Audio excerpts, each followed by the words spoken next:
the finish line. All this area over here, done, waste, backfilled. But this right here is the line of pay. You can see there's not much left. Time and again, the hunt for gold has drawn men to the farthest, harshest corners of the earth. From frozen riverbeds to collapsing Yukon shafts, the promise of hidden treasure has always been worth the risk. On Discovery's gold rush, miners like Parker Schnabel and Tony Beats don't just chase gold. They battle the land, the weather, and sometimes even each other. Each weigh-in may show triumph, but behind every ounce lies a story of blood, sweat, and sheer determination. If you want to see what it truly takes to unearth fortune in the wild, keep watching.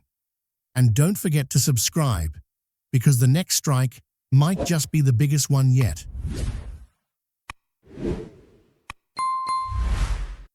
It was a bold move that stunned even his most seasoned rivals. Back in one of Gold Rush's most unforgettable seasons, Parker Schnabel made a decision that raised eyebrows across the Klondike, sinking staggering $15 million into the purchase of Dominion Creek. For many, it seemed reckless. Why risk so much, especially when he had just come off one of his most triumphant runs? But Parker wasn't chasing comfort. He was chasing momentum. Just a season earlier, his crew had struck an astonishing 8,000 ounces of gold, worth over $14 million.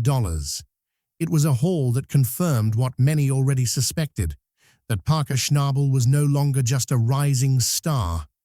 He was the miner to beat.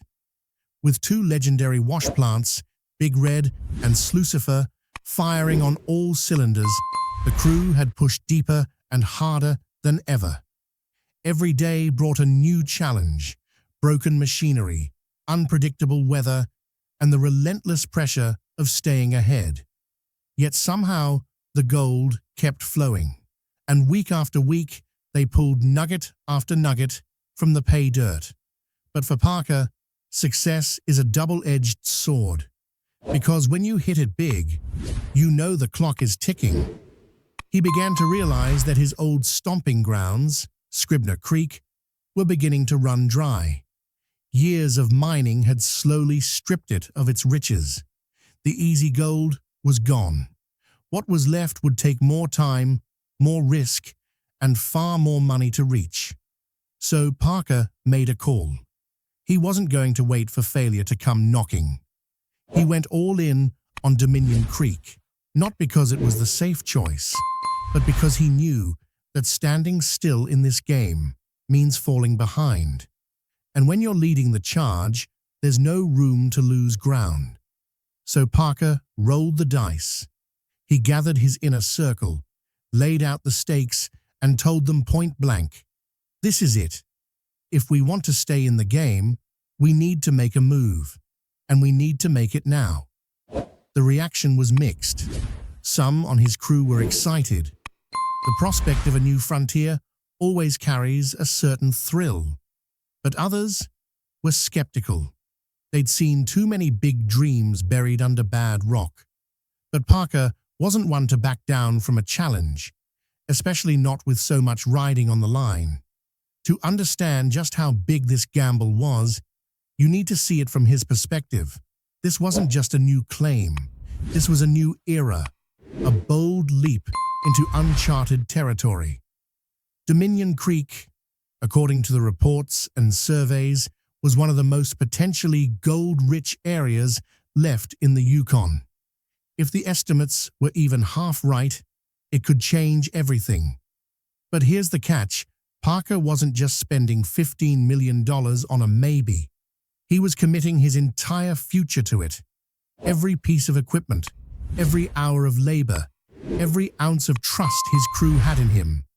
One bad season, one miscalculation, one faulty wash plant, and it could all go up in smoke. Still, he made the call.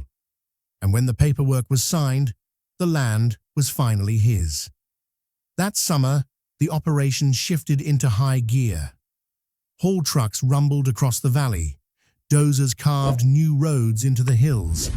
The wash plants were reassembled with meticulous precision, and Big Red was fired up like a beast from hibernation. But the gold didn't come easy. The ground at Dominion was tougher than anything they'd faced at Scribner. Coarser rocks, deeper pay layers, mud that swallowed up machinery and tested the patience of every man on site. Week after week, the crew battled the terrain, each yard of overburden peeled back like a curtain, hiding a secret. Some days, it felt like they were chasing ghosts.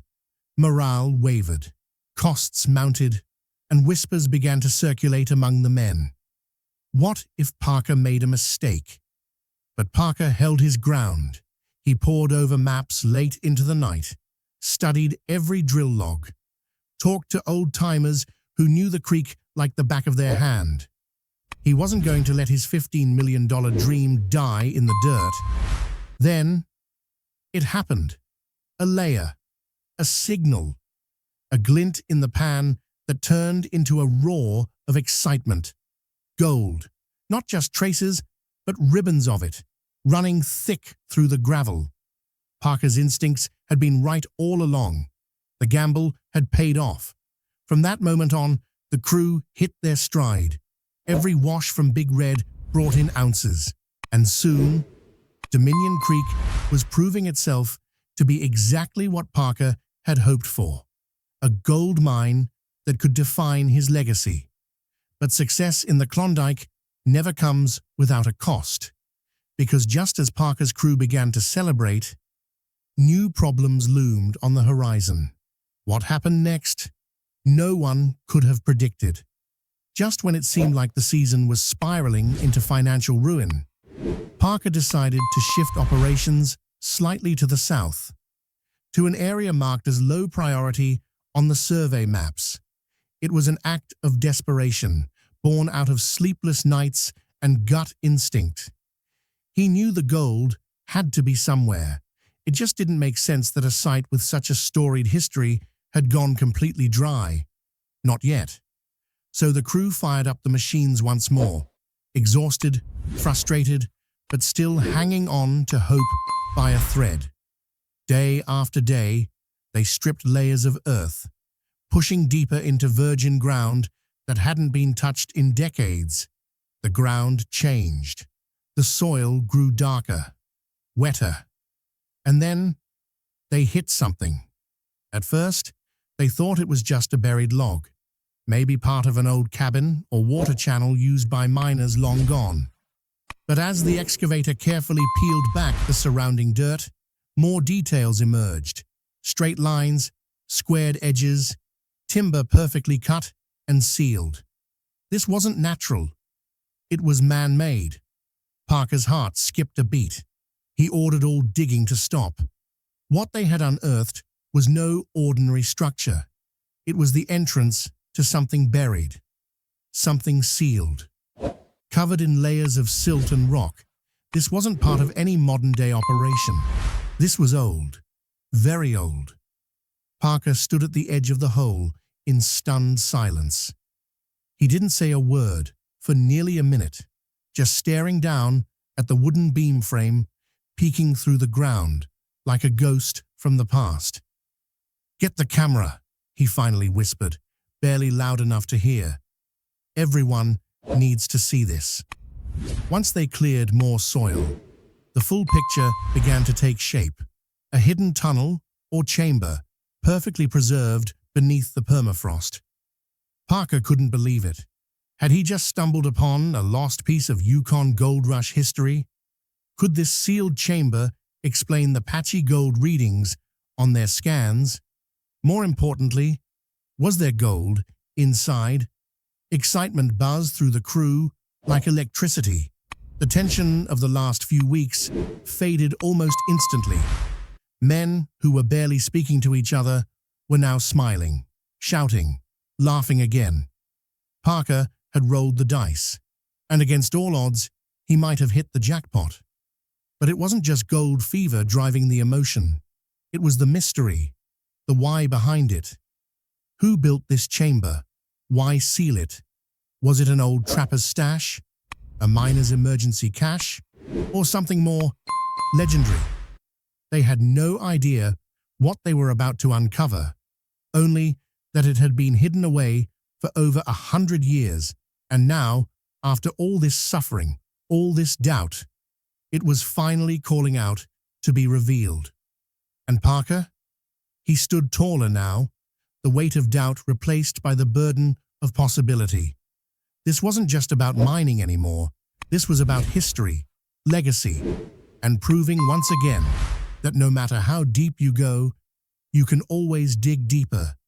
But what exactly lies inside that sealed chamber? Only time and the next cut will tell. But even with $1.4 million in gold already secured, Parker knew better than to celebrate too soon. Gold mining wasn't a sprint. It was a marathon that punished the overconfident and crushed the unprepared. One wrong move, one broken machine, or one unlucky cut could erase everything they'd worked for in an instant. So instead of popping champagne, Parker tightened his grip on the operation. The crew could smile, sure, but they couldn't relax. Dominion Creek was finally showing promise, but it was still an unpredictable beast. Beneath the surface of that muddy ground, no one knew what they'd hit next. Gold, gravel, or disaster. So Parker made the call. They would double down on what worked, shift more resources to the productive cut, keep both wash plants running 24/7, and most importantly, avoid complacency. The atmosphere on site changed overnight.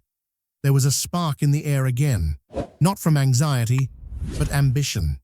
The crew, though exhausted, started moving with renewed purpose. Machines thundered across the site like an army in formation. It was loud, dirty, brutal work, but every bucket of pay dirt was now loaded with potential. Yet, even as things turned around, Parker remained cautious. He started spending more time reviewing maps, checking soil reports, and calculating recovery rates late into the night. Because while the rest of the world was seeing dollar signs, Parker was already looking ahead. Could Dominion Creek sustain this pace? Or was this golden streak just a lucky corner of an otherwise difficult ground? And then came the surprise. While pushing further into the productive zone, the excavator operator noticed something strange. A pattern in the earth, a compact layer unlike the rest of the surrounding ground. Parker was called in. At first glance, it looked like just another glacial deposit. But when they dug deeper, they hit something else, something solid, something man-made. It was too early to say what it was. An old mining tunnel, buried equipment from decades ago, or something even stranger. But one thing was clear. Dominion Creek still held secrets, and Parker had just scratched the surface. What lies beneath this forgotten stretch of Yukon soil? Will Parker unlock another chapter in Gold Rush history, or unleash a new wave of challenges? Stay with us. The story isn't over yet. As the excavator carefully peeled away layers of earth, the texture beneath their tracks shifted. What was once soft and muddy turned firmer, denser, and eerily uniform, not natural. Parker's instincts kicked in. He had seen plenty of strange formations in the Yukon, but this was different. The color, the compaction, the feel of the shovel cutting through it, everything about it screamed unnatural. The team paused operations on the second plant to focus their attention. Within hours, the outline of a strange rectangular shape began to emerge from the dirt. At first, they thought it might be an old miner's shack or an abandoned storage pit from the early 1900s gold rush. But as more of the structure was revealed, it became clear. This wasn't some crude historical remnant. It had been built with intent, sealed tight, buried deep. Parker crouched down beside the edge, brushing away layers of earth with his gloves, heart pounding. "This isn't just a pile of timber," he muttered to himself. "It's a chamber, sealed shut." A sudden silence fell over the crew. The only sounds were the machines cooling off and the faint whisper of wind rolling over Dominion Creek. But now, a new question emerged. What was inside? Speculation ran wild. Some joked about a fortune in gold bars stashed by early miners who never returned. Others guessed it might be a time capsule, or worse, an old explosives cache. But Parker didn't entertain fantasies. He knew better. In the Yukon, history and danger were often buried in the same pit. They brought in a small camera and a fiber optic scope. Carefully, they drilled a narrow access hole, just enough to snake the lens inside. What they saw shocked everyone. The chamber was bone dry, astonishing for something buried so deep. And inside sat rows of wooden crates, crates marked with faint symbols, symbols that didn't match any mining companies Parker knew of. The air grew thick. Parker took a step back, looked at the crew, and said just 3 words: "We dig tomorrow." What came next would change everything. Because Dominion Creek was no longer just a mining site. It had become an archaeological mystery. Was this the lost stash of a prospector who struck it rich and vanished? A forgotten supply cache from the Klondike era? Or something far older? Something never meant to be found? No one slept that night. The next morning, with cameras rolling and hearts racing, the team carefully broke open the chamber entrance. What they found inside wasn't just gold. It was a story sealed in time.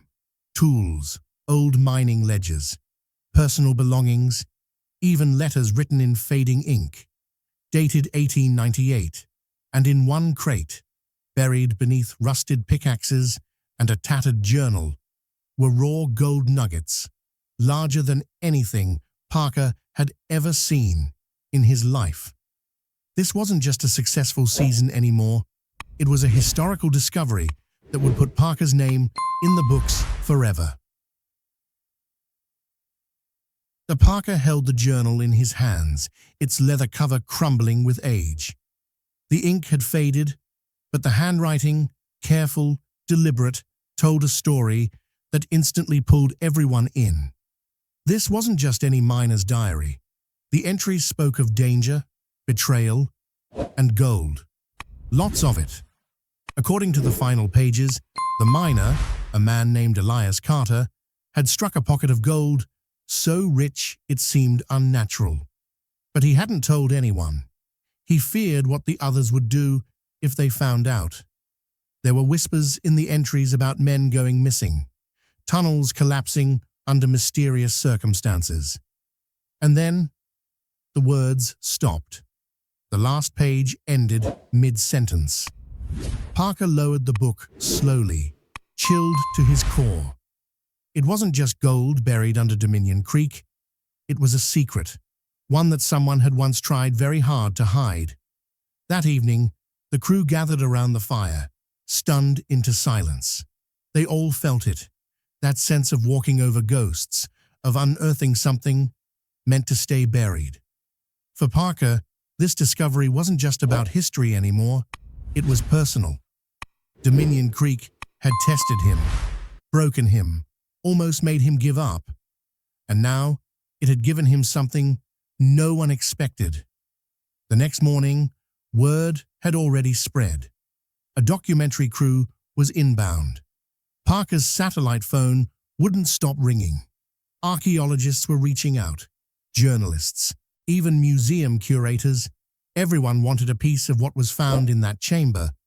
But Parker wasn't about to let go of it so easily. He ordered the area around the sealed chamber closed off. More careful excavation began, this time by hand. No machines, no noise, just shovels, brushes, and patience. Every inch of ground was treated like it held a treasure map, and it paid off. Another cache was discovered, just a few feet away from the first. This one was different, deeper, colder, sealed even tighter. When they finally breached the barrier, what they found inside changed everything. It wasn't gold, it wasn't tools, it was something far older. Fossilized bones, ancient tools, and crude metal objects that looked like no Yukon mining gear anyone had ever seen. The chamber, it seemed, predated the Klondike gold rush by centuries. Suddenly, Parker's operation wasn't just a mining project. It had become the site of a possible pre-colonial civilization. Speculation exploded. Had they stumbled upon evidence of a lost people? Indigenous trade routes? Or was it something even stranger? A settlement, long forgotten by history, buried under centuries of silt and silence? Government agencies reached out. Permits were called into question. Dominion Creek was now under more scrutiny than ever before. And through it all, Parker stood at the center, torn between continuing the gold rush of a lifetime and protecting the mystery he had uncovered. Would he dig deeper, risking the wrath of archaeologists and regulators alike?